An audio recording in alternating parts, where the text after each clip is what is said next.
Hey, Chris Liepe here. This is another by request video.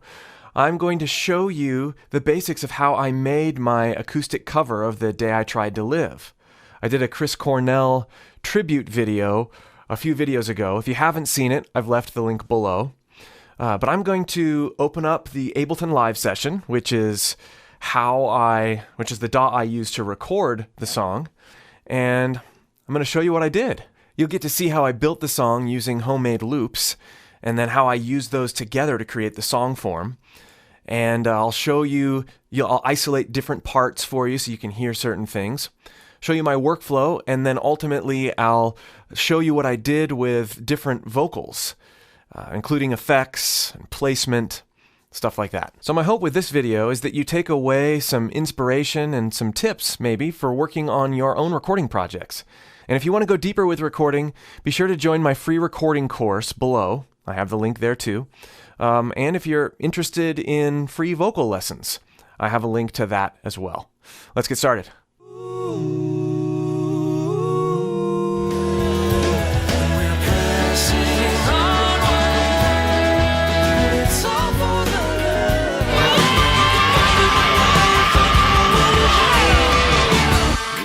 The very first thing I did was record that first drum loop, which I had to put Ableton in 15/4 time signature in order to do that. The book for this song actually says it's in 7/8 to 4/4 time signature. It switches time signatures, but live or recording the loop, I had to add up all of that and just say it was in 15/4. And Live makes it really easy to do that.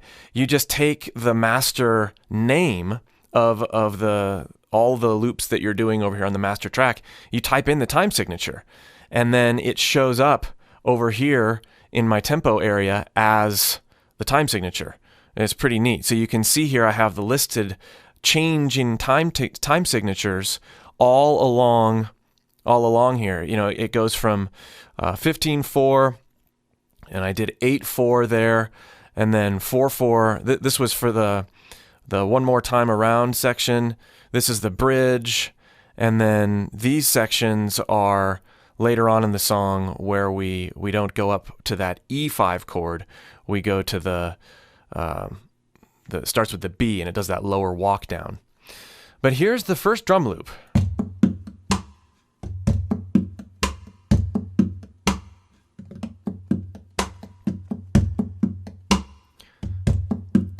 And as you saw in the video, that's just me banging on my acoustic guitar, trying to figure out what kinds of sounds sound good with that particular, miking scheme. I was just using this single mic.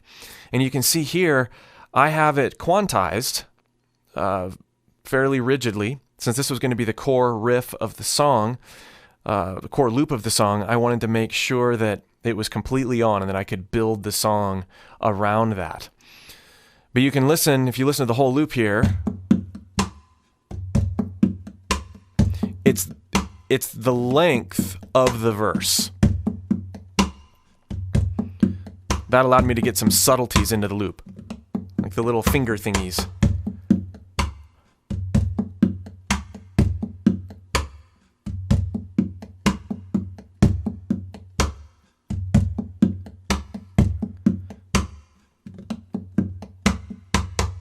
And it starts over.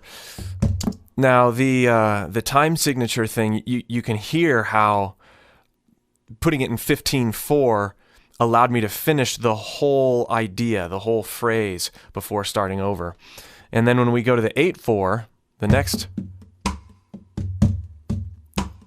one more time around, there's a nice transition there. This one is also heavily quantized, as you can see. Then for the end, I combined two different loops. It's the same loop that we did here.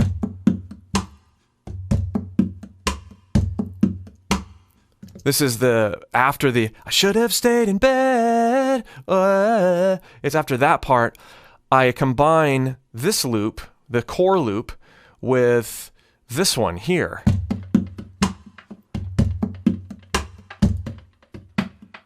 And I put some delay on it, just whatever the stock delay setting was in Live. It's set up to the B send. I'm banging on the drums a little bit more, going a little more crazy, as you can hear, and the delay just gives this added sense of motion. And when played together,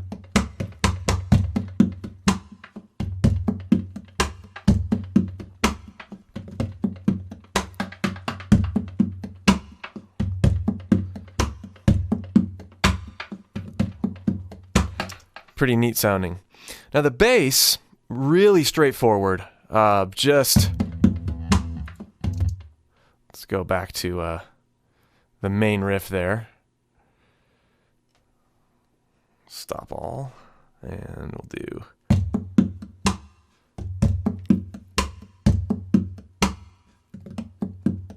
Here it comes.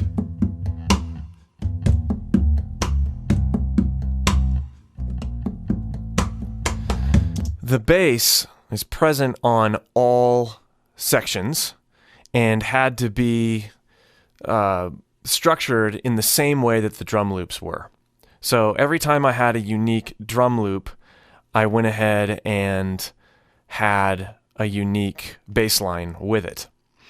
That may seem kind of obvious, but I didn't want to mix and match from earlier times in the song, because I wanted to make sure that the intensity for whatever part of the song matched later on. And I am auto-tuning the bass. You can see here I've got it set up so that I'm tracking fairly quickly, and I've got it set up for a bass instrument, and I'm in the key of E chromatic. For whatever reason, no matter how much I tuned the bass, I couldn't get it to sound completely in tune. So I was like, I just gotta make sure that the bass is completely in tune the whole time. Especially for acoustic covers, I feel like that's definitely something that that needs to be there. We need to have everything completely in tune. Now, for the structure of the song, I started out as I performed my arrangement. That's one of the cool things that you can do with Ableton, is that you can get your loops. You can play all your loops in, and then you can perform the arrangement. So after I got all the parts of the songs and all, the acoustic parts and the percussion, the tambourine, and the different, drum loops all set up, I didn't record everything in order. I put all the loops in, and I have them in this loop environment in Ableton ready to perform with. Then I had the opportunity to perform the arrangement. In other words, tell Ableton where I wanted the loops. And so that started by just very simply starting with the drums. And I can make whatever arrangement I want now from this point. There's the intro. I can add in the bass.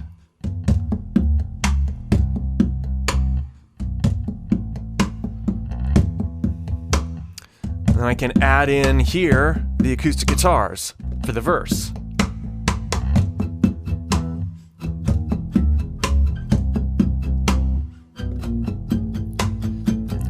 Once I'm tired of those acoustic guitars, I can add in the chorus guitars and the percussion.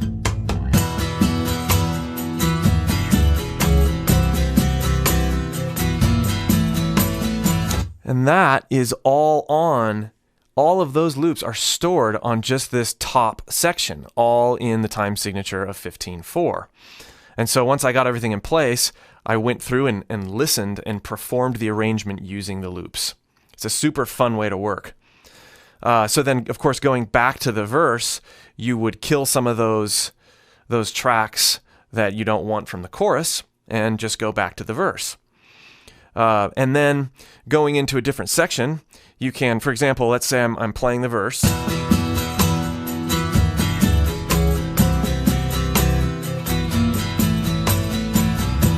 Actually, that would be the chorus. Now,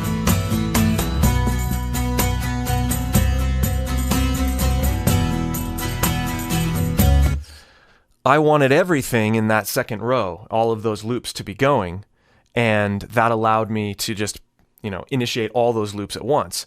But if I wanted to, let's say we wanted to start there again,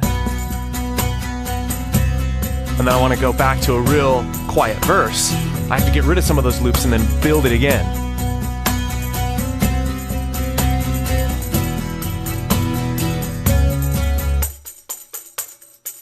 I kill everything except for the tambourine. There we go. So I didn't do a very good job of being in order there, but...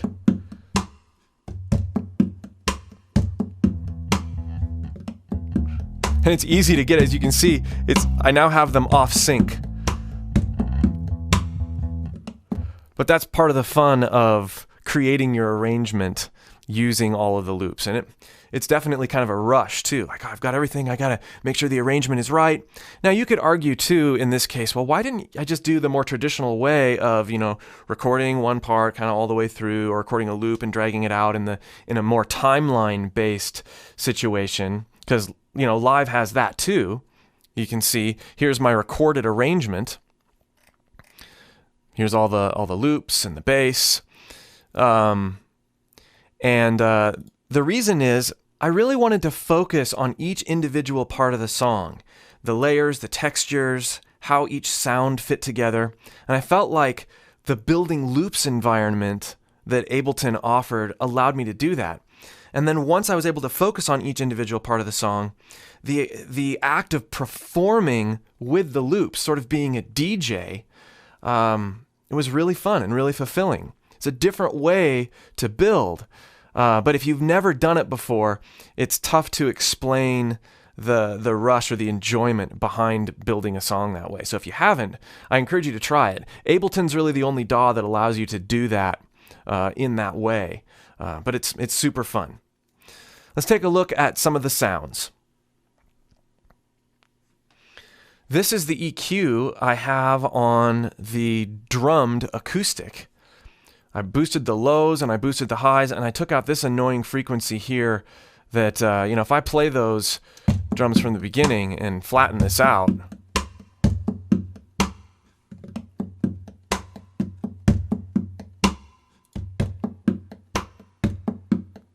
there's some low end, you're missing the low end. And there's a low mid thing that's not cool. Here it is with it in. More definition, more thump. It definitely needed that.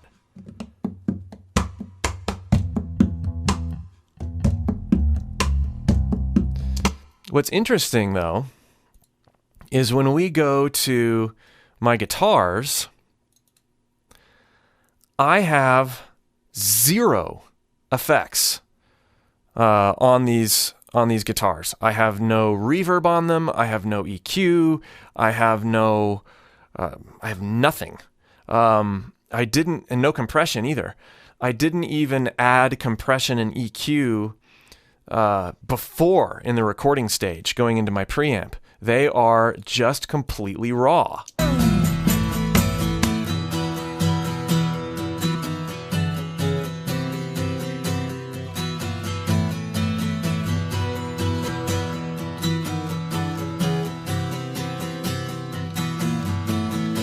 I just thought they sounded fine the way they were, even with that single mic. Same with the percussion, and same with the muted verse guitars. That's the bridge guitar.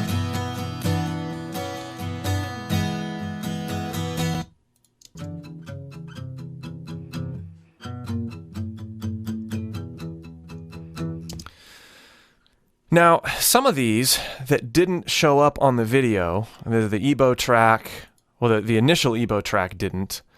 These verse parts here, I actually added these parts after I shot the video because I felt like the track was a little naked there, and in the original recording there's some neat second verse stuff that happens. And then these harmonics. A little bit of EBow there.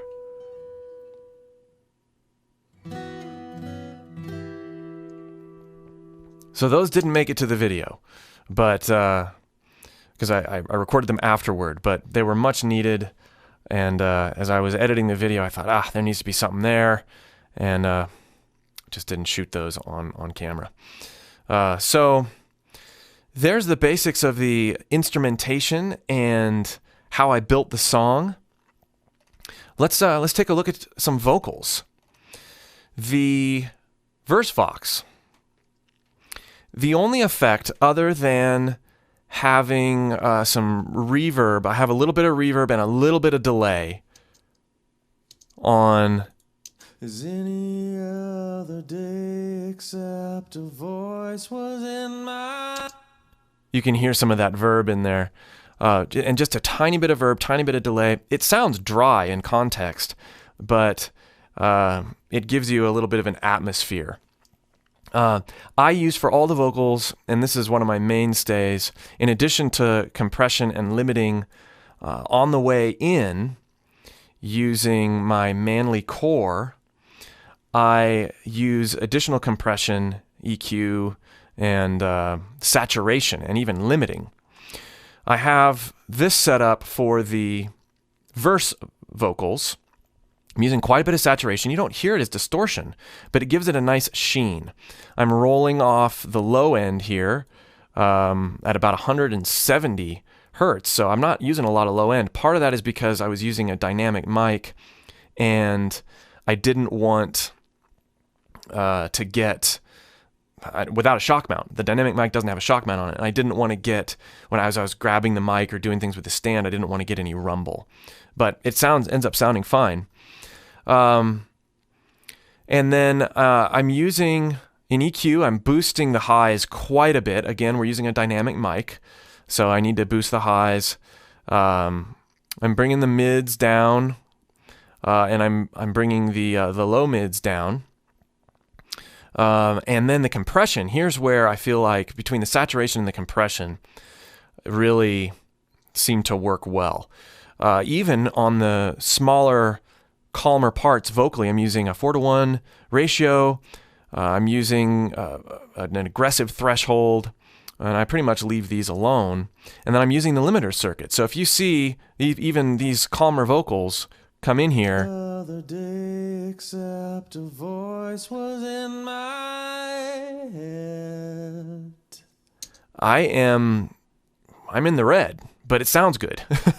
And the key is the program is not clipping. Other day except a voice was in my head. Contrast that without the plugin. Other day except a voice was in my head. You don't get that sheen, and you also don't get the low roll off. So you hear this rumbly sound, which will really get in the way when you go to mix stuff. Other day except a voice was in my head. Versus other day except a voice was in my head. Said seize the day, pull the trigger, drop the blade, and watch the rolling head. To me, the compression brings out the EQ. You don't have to do as much EQ if you're compressed well. And like I said, I use 2 stages of compression. If you've seen my video, how to track aggressive vocals, that I also have on YouTube, you see how I have that set up, where I've got my Manly core with the limiter and the compressor and the EQ going, and then I bring it into the DAW and do it again, largely with this Schoeps Omni channel, for sure. So if we go to the aggressive vocals, this is where it really becomes key to have things dialed in. Here is the first part, and here is my effect on that. It's pretty much the same.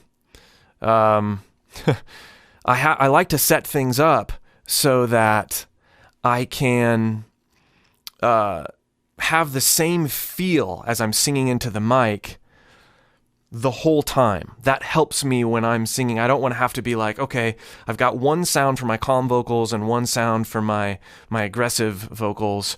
I want to be able to work the mic with one unified sound. And that means that I have to kind of put up with more compression and, a bit more, responsiveness. I better watch what I'm doing with my breath and all that stuff so not too much gets into the mic when I'm singing low and less aggressive. But then when I really sing high and aggressively, I feel like I'm able to use the mic and the preamp and all the effects and everything as part of my vocal instrument. That's what makes singing so much fun in these ways, is getting those effects dialed in, not just so that it sounds good, but so that it feels right when you perform. So I had all this stuff set up and dialed in before I even started tracking my vocals. So if we listen here, you really get a sense at how different things are. If we let's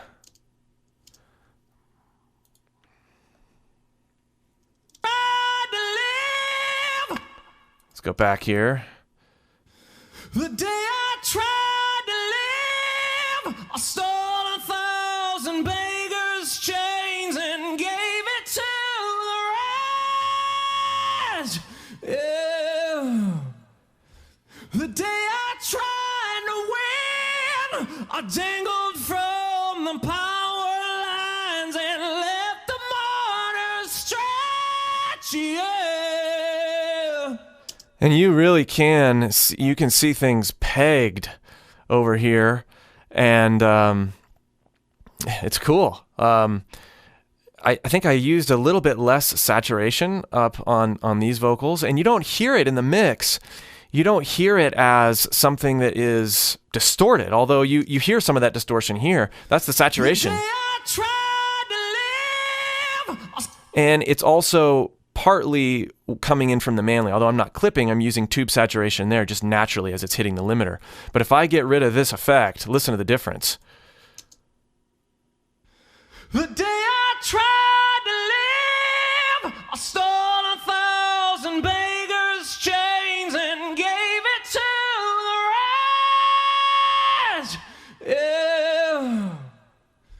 The day I tried to win, I dangled from the power lines and left the martyrs stretch. Yeah. Here it is again on.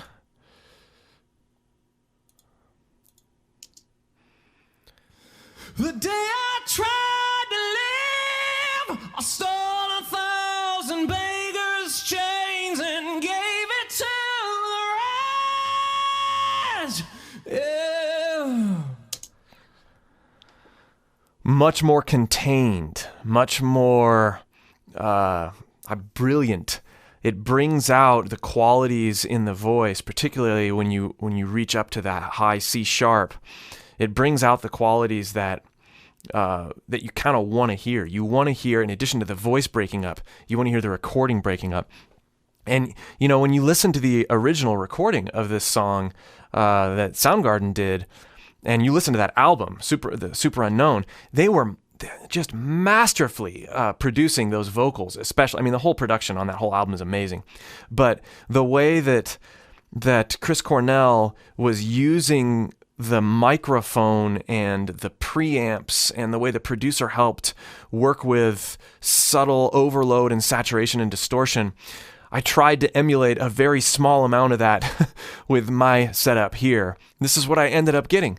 Let's take a quick look at the arrangement of the vocals. So you can see here, verse, vox, and they're not really ordered very well. Sometimes I get a little bit disorganized when I'm in the heat of tracking. But the next one, of course, is the track that you just heard, the chorus, the main chorus lines. And then on a separate track, even though they're the same settings, just to keep things visually like I want them, and oftentimes I have slightly different reverb and delay settings or slightly different levels depending on the performance. I like to have them on separate tracks. It just makes for less automating in the mix.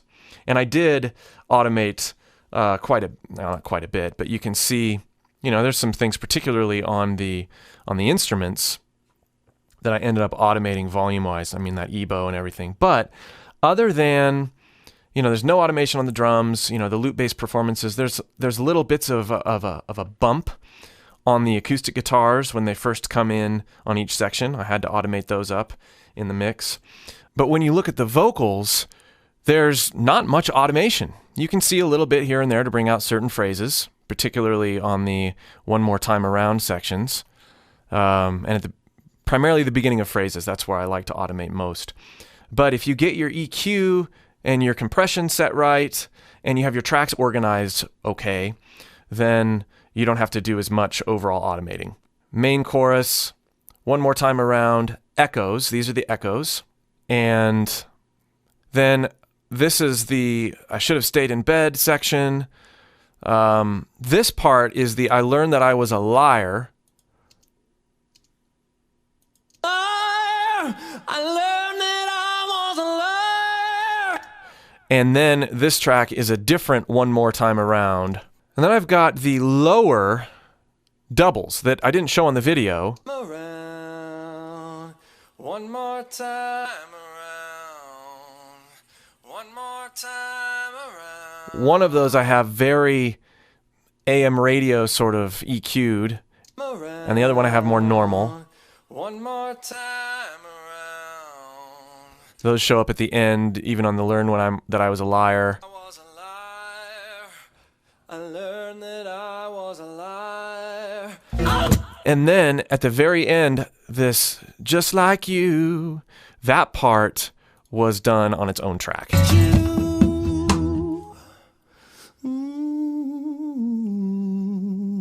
Just like you. Just like you. Fun ending. I love the way that song ends. Well, I really hope this was interesting. This is probably the last video I'm going to do about The Day I Tried to Live, but I got some really interesting and fun requests from people after I shot the video, and I thought it'd be fun for you guys to see how I built the track. Let me know if you have any questions or if this spurs on anything else you want to learn about recording, about singing, about guitar playing. I love teaching that stuff. That's why I'm here. So let me know if you have any ideas of things that you want to learn after watching something like this. And be sure to join my free recording course below. And if you haven't already, my free singing course if you're interested. I'd love to see you in there. See you soon.